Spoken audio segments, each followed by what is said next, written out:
नमस्कार साथीहरू, आज हामी कुरा गर्न गइरहेका छौं क्रिप्टोकरेन्सीको बारेमा।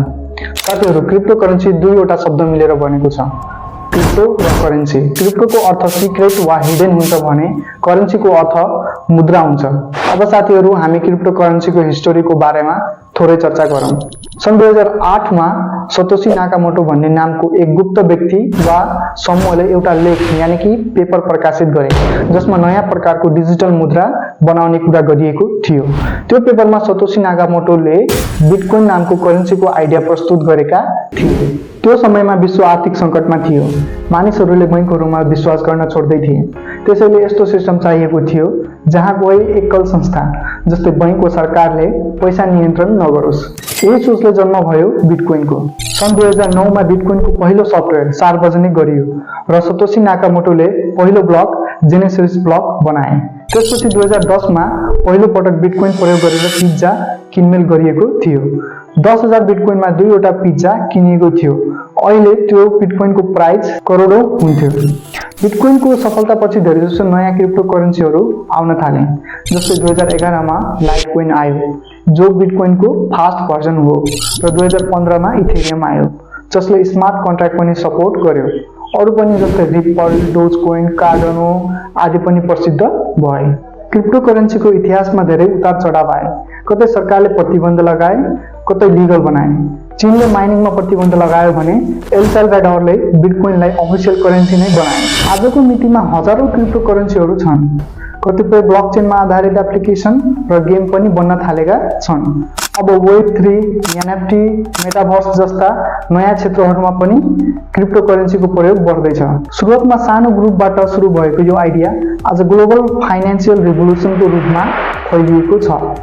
अब संसारले भविष्यमा डिजिटल मुद्रालाई नै मुख्य बन्ने अनुमान गरिरहेको छ। अब हामी क्रिप्टोकरेन्सी कसरी काम गर्छ त यसको बारेमा छलफल गरौँ त। क्रिप्टोकरेन्सी काम गर्नका लागि तीनवटा मुख्य टेक्नोलोजी प्रयोग हुन्छ। पहिलो ब्लकचेन, दोस्रो डिसेन्ट्रलाइजेसन र तेस्रो क्रिप्टोग्राफी। अब ब्लकचेनको बारेमा चर्चा गरौँ त। ब्लकचेन भनेको डिजिटल हिसाब राख्ने किताब जस्तै हो जहाँ सबै लेनदेनलाई ब्लकभित्र राखिन्छ र ती ब्लकहरू एक अर्कासँग सिरिजमा जोडिएका हुन्छन्। उदाहरणको लागि जसरी बैंकमा हाम्रो पैसा जम्मा गरेको र निकालिएको हिसाब किताब हुन्छ त्यस्तै ब्लकचेनमा पनि त्यसै गरी डिजिटल हिसाब राख्ने प्रणाली हो। तर यो बैंक होइन, किनभने बैंक सेन्ट्रलाइज हुन्छ तर ब्लकचेन डिसेन्ट्रलाइज हुन्छ। भन्नाले निर्णय, नियन्त्रण वा डाटा धेरै ठाउँहरूमा बाँडिएको हुन्छ। कुनै एउटा व्यक्तिको होइन, धेरै व्यक्ति मिलेर चल्ने सिस्टम हो। यो सिस्टम इम्युटेबल हुन्छ, मतलब एकचोटि लेखिएको डाटा परिवर्तन गर्न सकिँदैन। अब डिसेन्ट्रलाइज भनेको के हो त? डिसेन्ट्रलाइज भनेको यस्तो प्रणाली हो जहाँ एकजना मालिक नभएर हजारौं जना मालिक हुन्छन्। क्रिप्टोकरेन्सी चलाउन केन्द्रीय बैंक नभएर साटोमा लाखौं कम्प्युटरहरू यानि कि नोड्सहरू मिलेर सिस्टम चलाउँछन्। उदाहरणको लागि तिमीले पठाएको ट्रान्ज्याक्सन यानि कि लेनदेनलाई 1000 वटा कम्प्युटरले भेरिफाई गर्छन्, जसको कारण कोही एकजनाले सिस्टम चलाउँदैन, न त चलाउन सक्छ। अब क्रिप्टोग्राफी भनेको के हो त? क्रिप्टोग्राफी भनेको सुरक्षाको सिस्टम हो। यो ट्रान्ज्याक्सनको डाटालाई कोडमा यानि कि इन्क्रिप्ट गर्छ ताकि कोही ह्याकरले चोरी गर्यो भने पनि डाटा बुझ्न सक्ने छैन। उदाहरणको लागि तिमीले कसैलाई पैसा पठायौ भने त्यो जानकारीलाई यस्तो ढङ्गले इन्क्रिप्ट गर्छ। राम सीता 10 रुपियाँ छ भने त्यसले x90 #... मा कन्भर्ट गर्छ। अब क्रिप्टोकरेन्सीलाई रेगुलर मनी भन्दा के कुराले फरक बनाउँछ? क्रिप्टोकरेन्सीलाई रेगुलर मनी भन्दा फरक 5 मुख्य कारणले बनाउँछ। पहिलो, डिसेन्ट्रलाइज भर्सेस सेन्ट्रलाइज। रेगुलर पैसालाई सरकार वा बैंकले कन्ट्रोल गर्छ, तर क्रिप्टोकरेन्सीलाई कुनै संस्थाले कन्ट्रोल गर्दैन। यो डिसेन्ट्रलाइज हुन्छ। दोस्रो, डिजिटल अन्ली।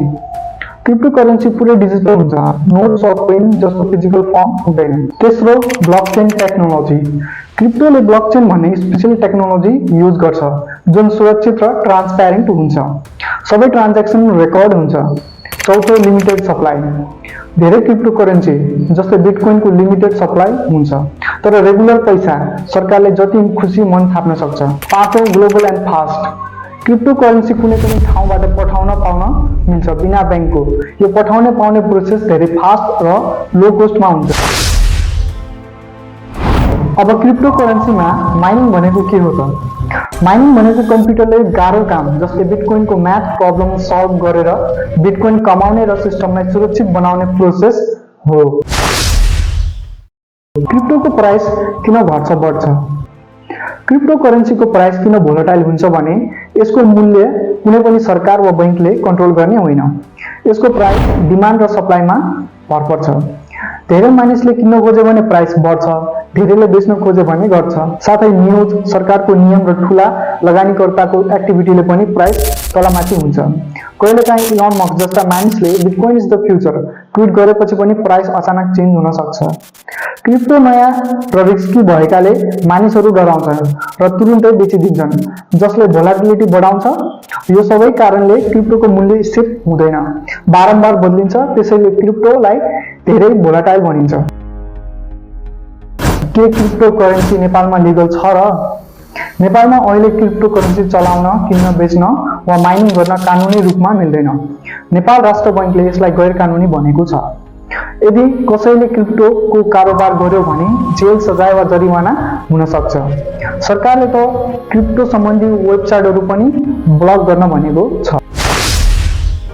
अब हामी क्रिप्टो करेन्सीको एडभान्टेज र डिसएडभान्टेजको विषयमा कुरा गरौँ। Advantage of crypto currency. Number 1, fast and cheap transaction. Crypto मार्फत पैसा पठाउँदा बैंकको भन्दा छिटो र सस्तो पर्छ। Number 2, no need for banks. Crypto चलाउन बैंक खाता चाहिँदैन। Number 3, global use. संसारको जुनसुकै ठाउँबाट पनि पैसा पठाउन र लिन सकिन्छ। Number 4, privacy and security. तपाईको व्यक्तिगत जानकारी बैंकको जस्तो खुलेर देखिँदैन। Disadvantage of crypto currency.